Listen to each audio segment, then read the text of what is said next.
6 Unique Maps of America.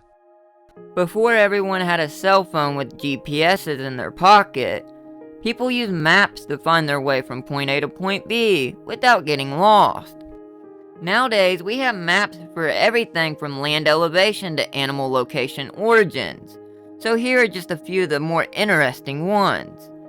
This map here shows the magnitude of the largest earthquake in every US state.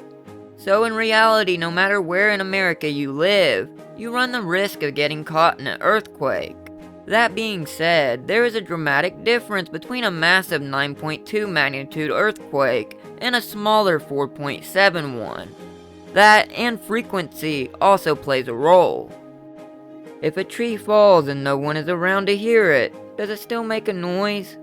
The answer to the age-old question is yes.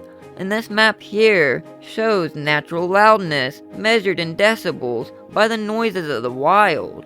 And this could be the sound of the wind, the water, the birds, and yes, even the sound of a tree falling in the forest with no one around. Depression is a real problem amongst people of all ages and from all walks of life. And this map here shows the rates of major depression diagnosis by state. And it may be the lack of winning sports teams, or maybe it's the weather, but for some reason the Northwest and the Midwest seem to have the largest issues with depression.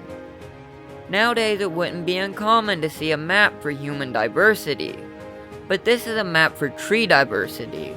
And with over 100 different species of trees in some parts of the eastern coast, they're the clear winner, and they have the most diverse tree population. However, with more than 1,000 species of trees scattered across the country, there is something for a tree enthusiast everywhere. Graduating from college is meant to be a celebratory occasion for a new graduate. After all, even though the future is now, it often starts with crippling debt.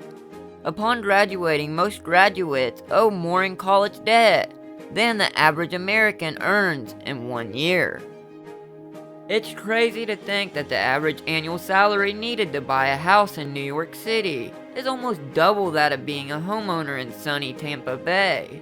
But that's nothing compared to the price out west. This map here shows the salary needed to buy a house in the largest US metros. And if you look, an average annual salary of over $100,000 is needed in almost every major western city. Thanks for watching, and remember, if it's more interesting, you can find it here.